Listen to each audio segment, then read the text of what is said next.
800 years ago, one man reshaped the world. Rising from the harsh steppes of Mongolia, he built an empire that stretched across half of the known world. Through strategy, discipline, and sheer force, he established a reign of fear that lasted for generations. His conquests led to the deaths of an estimated 40 to 50 million people, making him one of history's most formidable and ruthless rulers. He was the Khan of all Khans, the Great Khan, Genghis Khan. Today, we delve into the life and legacy of the man who changed the course of history forever. Dear viewers, who was Genghis Khan? How did he build one of the largest empires in history? How did he rise to such immense power in such a short time?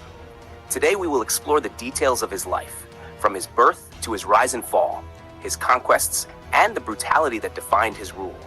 Stay with me until the end of the video, where I will reveal the mystery surrounding his death and the location of his hidden tomb. Genghis Khan, feared and revered across the world, was not born with this name. His real name was Temujin. The title Genghis Khan translates to universal ruler, a name he earned through conquest and dominance. Temujin was born in 1162 in Delun Boldog, near the Burkhan Khaldun Mountains in the Kenti region of northern Mongolia. He is believed to have spent his early years in the grasslands along the Onan River. His father, Yesuge, was a tribal chieftain, and his mother, Hoylun, played a crucial role in shaping his resilience and survival skills. Genghis Khan, originally named Temujin, was named after a Tatar chieftain whom his father, Yesuge, had captured. The name Temujin comes from the Mongolian words Temur, meaning iron, and Jin, meaning authority, signifying strength and power. According to legend, at the moment of his birth, Temujin clutched a blood clot in his right hand, a sign, in Mongolian belief, of a future destined for greatness. His mother, Hoylun, had been kidnapped and forcibly taken as a wife by Yesuge. Temujin was born into a world of relentless conflict, where dozens of nomadic tribes waged constant wars across Central Asia. His early years were marked by turmoil, survival, and uncertainty. Temujin had 6 siblings, 3 full brothers, Hasar, Kachyun, and Temuge, a sister, Temulin, and 2 half-brothers, Bektur and Belgutai. Before he turned 10, his father was poisoned by an enemy tribe, leaving Temujin, his mother, and his siblings vulnerable. Their own tribe abandoned them, and in the harsh steppes of Mongolia, survival became a daily struggle. With his father gone, Bektur, the eldest half-brother, assumed authority over the family. However, Temujin, unwilling to accept this, saw him as a threat. Eventually, he and his brother Hasar killed Bektur, marking the first act of bloodshed in the young warrior's life, a moment that would foreshadow the ruthless leader he would become. In 1178, Temujin married his childhood bride, Berte. Though he would later take many wives and concubines, Berte remained his most significant companion. She bore him 4 sons, Jokshi, Chagatai, Ogadai, and Tolui, who would later become key figures in the Mongol Empire. Despite fathering many children with other women, Genghis Khan considered only Berte's sons as his true heirs. Their love has been remembered as a unique and enduring bond in history. However, their time together was short-lived. Not long after their marriage, a rival tribe ambushed Temujin's people, slaughtering many and kidnapping Berte. Desperate to rescue her, Temujin sought the help of Togrul Khan, his father's blood brother and a powerful tribal chief. Among the Mongols, blood brotherhood, known as Anda, was a sacred bond formed in childhood by cutting one's hand and mixing blood, symbolizing loyalty for life. Temujin also reached out to his own blood brother, Jamuka, another influential leader. With their combined forces, Berte was rescued, but her time in captivity led to rumors about the paternity of her firstborn son, Jochi. Despite the speculation, Genghis Khan publicly recognized Jochi as his own, though tensions regarding his legitimacy would later create divisions within the family. As Temujin's power grew, so did his ambitions. He believed in merit over lineage, appointing skilled warriors to leadership positions rather than favoring traditional Mongol aristocracy. This revolutionary approach alienated many tribal leaders, including Jamuka, who opposed his reforms. Their once strong bond shattered, and a bitter rivalry emerged. The Mongolian steppe became a battleground, divided between 2 factions, Temujin's growing coalition and Jamuka's loyalist tribes. Jamuka, holding the title Gur Khan, led a fierce resistance, But after several battles, his own men betrayed him and delivered him to Temujin in hopes of a reward.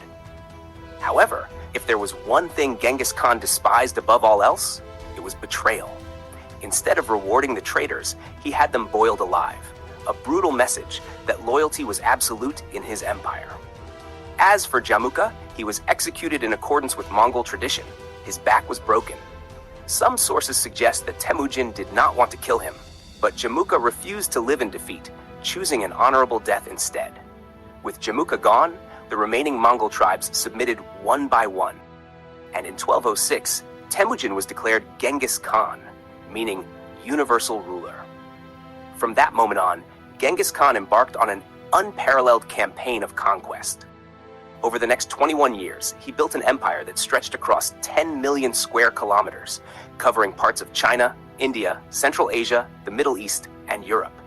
He crushed the Western Xia dynasty in 1211, overran the Jin dynasty in 1215, and in 1220 obliterated the once mighty Khwarezmian Empire in Persia. Genghis Khan's conquests extended far beyond Mongolia, shaping the course of history across multiple continents. His Mongol army swept through Afghanistan and reached Punjab in northern India, marking its dominance in the subcontinent. The regions surrounding the Caucasus and the Black Sea also fell under his control. In Europe, his forces advanced through Bulgaria and into Ukraine, demonstrating an unstoppable march westward. Even Russia, considered unconquerable for centuries, succumbed with surprising ease to the Mongol invasion. The methods Genghis Khan employed in his conquests were terrifyingly brutal. Before attacking a city, its inhabitants were given a simple choice: surrender unconditionally or face utter devastation. Those who refused were subjected to a relentless siege, cut off from food and water, before the Mongol army launched a devastating assault. Once inside, they showed no mercy. Men, women, and children were slaughtered indiscriminately. Some of the greatest cities of the medieval world, Merv, Beijing, and Samarkand, were razed to the ground, leaving nothing but ruins in their wake. Urgenk, a prosperous city in present-day Turkmenistan, was one of the richest urban centers of its time. When Genghis Khan's forces captured it, the Mongols did the unthinkable. His 50,000 soldiers were each ordered to kill an average of 24 people, leading to the near-total extermination of the city's 1.2 million inhabitants. The impact of these campaigns was catastrophic. Entire regions were depopulated, and once thriving civilizations were turned into ghost towns. The scars of Mongol destruction can still be seen today in Central Asia, where abandoned ruins stand as grim reminders of history's most ruthless conquest. It is estimated that 40 million people perished due to Genghis Khan's campaigns, an astonishing 11% of the world's population at the time. Genghis Khan's own words offer insight into his merciless philosophy. He once declared, "The greatest joy in life is to crush your enemies. See them driven before you. Witness their cities reduced to ashes. Hear the cries of those who love them, and embrace their wives and daughters." Yet, despite his thirst for conquest, he personally despised luxury.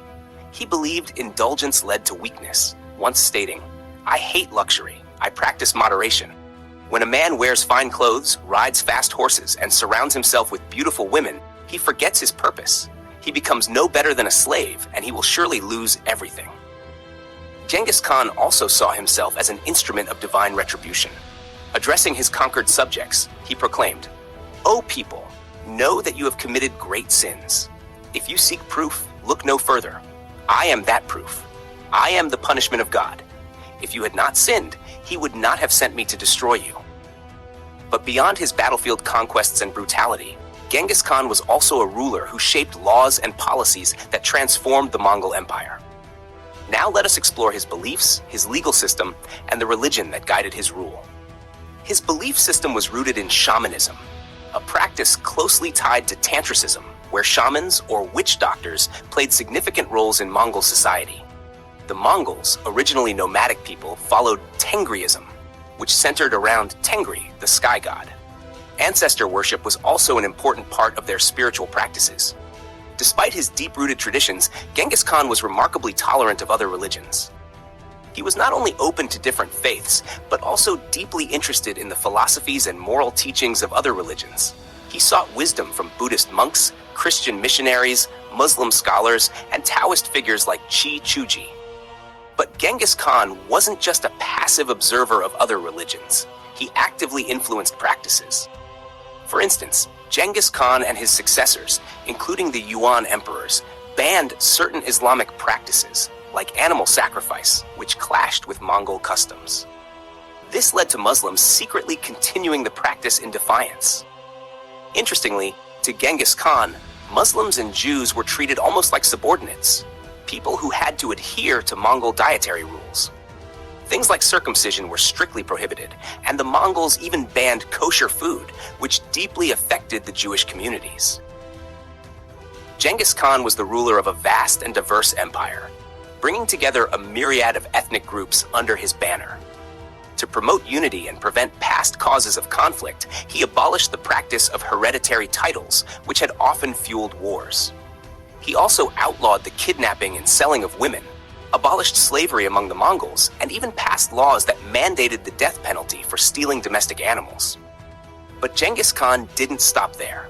He was forward-thinking, introducing a written language, establishing a regular census system, offering diplomatic protection to foreign ambassadors, and allowing religious freedom long before these ideas became standard in other parts of the world.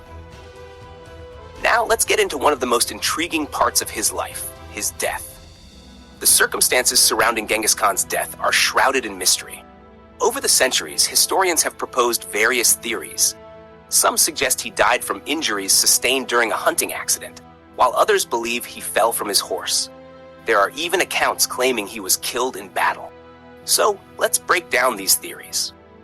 First, the hunting accident theory.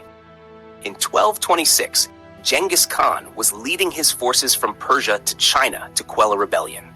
The Shia and Jin dynasties had been defeated a decade earlier, but with the Khan absent, a desire for independence began to stir. The Mongol army quickly put down the rebellion, and in 1227 they wiped out most of the Shia dynasty to prevent any future uprisings. Now, here's a story that circulates among the Mongol tribes.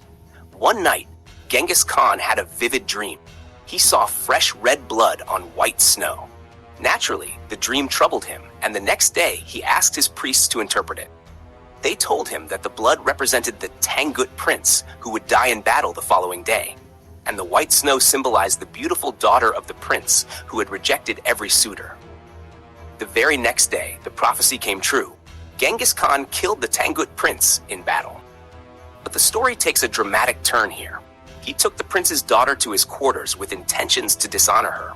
However, this courageous woman wasn't going down without a fight. She pulled a hidden dagger from her turban and, in a bold move, castrated the great Khan. She then made a swift escape, jumping into the Yellow River to avoid further harm. This act of defiance was so impactful that the river became known as the River of the Princess, or Khatun Gol, in her honor. But hold on a second. How much of this story is actually true? Many historians are skeptical about the veracity of this tale.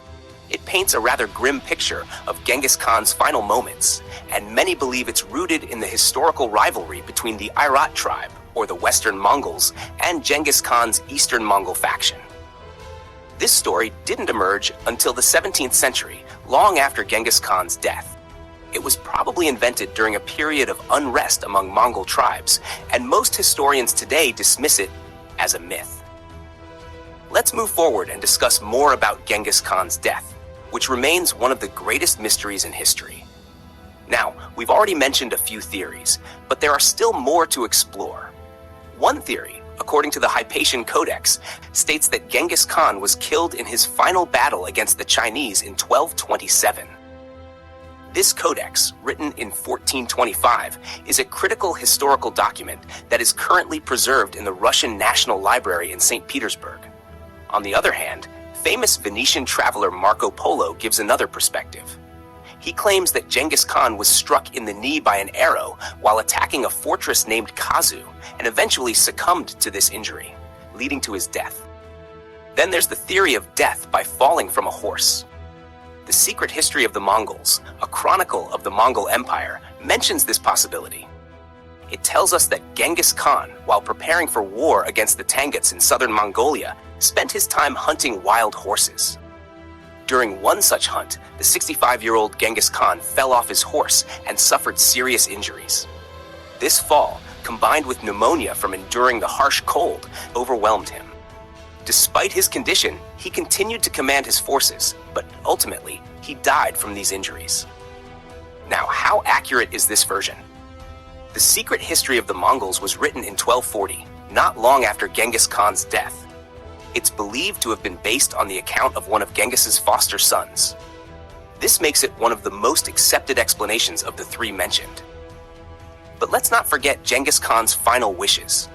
On his deathbed, he ordered that the Jisha state be completely destroyed, and his descendants honored his command. They obliterated the city, slaughtered innocent people, and enslaved many others. Genghis Khan's power and authority remained strong even after his passing. When it came to his burial, Genghis Khan had specific instructions. He wanted his grave to be kept secret, and his loyal followers did everything they could to ensure this. The journey carrying his body back to Mongolia from China took a week, and during this time, anyone who came across the group was killed. Once the tomb was constructed, the workers were also killed, and even the soldiers guarding it committed suicide to ensure no one could find the location of the grave. But that's not all.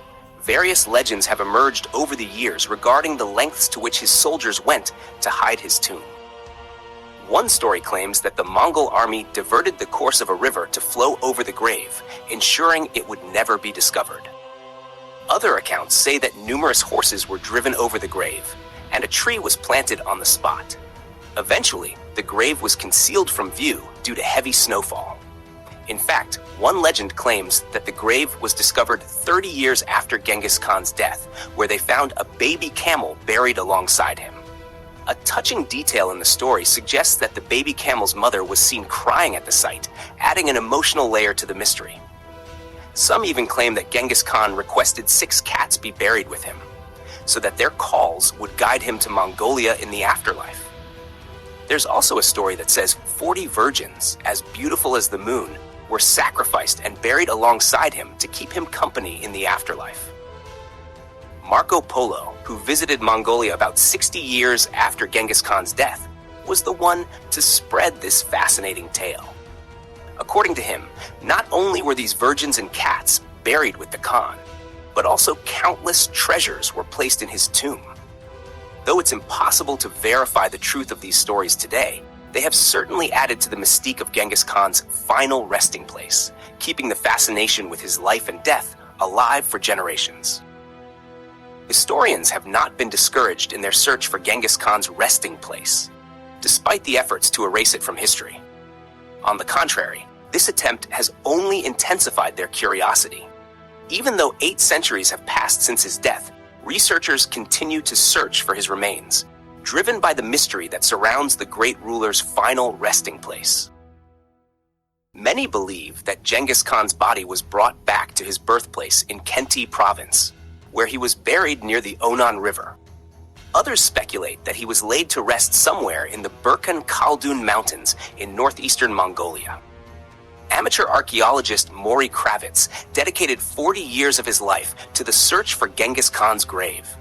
Based on a 15th century source, Kravitz believed the grave could be near the Bruki River. However, despite his efforts, none of the cartographers at the time could pinpoint the location. He passed away in 2012, having never found the remains of the Mongol Empire's founder. Currently, the most notable figure leading the search is Dr. Albert Yu-Min Lin. Dr. Lin has launched the Valley of the Khan project, which seeks to avoid direct damage to Mongolia's cultural sites while attempting to locate the tomb. His team is using ultra-high-resolution satellite images to narrow down the search. But finding the grave of Genghis Khan in the vast Mongol Empire is a monumental challenge. It's like searching for a needle in a haystack, and the toughest part is no one knows exactly where that needle is. Dr. Lin and his team, in collaboration with National Geographic, have created a 6,000 square kilometer landscape composed of about 84,000 tiles, known as the Virtual Exploration System, which launched in 2010. In this system, Participants help by tagging locations they believe could be the site of Genghis Khan's tomb. Around 10,000 people participated in the project, spending over 30,000 hours and tagging more than 2 million potential sites over a period of 3 years. Through rigorous analysis, the team identified 100 possible locations, which was later narrowed down to 55. Currently, researchers are focusing their efforts on these 55 locations. The legendary brutality of Genghis Khan, combined with the ongoing mystery of his death and the undetermined location of his grave, continues to captivate people. Will his tomb ever be discovered, or will it remain hidden for centuries to come? Only time will tell. And as we wait, we can't help but wonder, how did this man manage to create such a smokescreen around his final resting place? And with that, we have come to the end of today's video. We've covered all aspects of Genghis Khan's life, from his beginnings to his final days, a complete biography. I hope you found the video informative. If you learned something new, please like the video and subscribe to the channel, and stay with us for more. Thank you.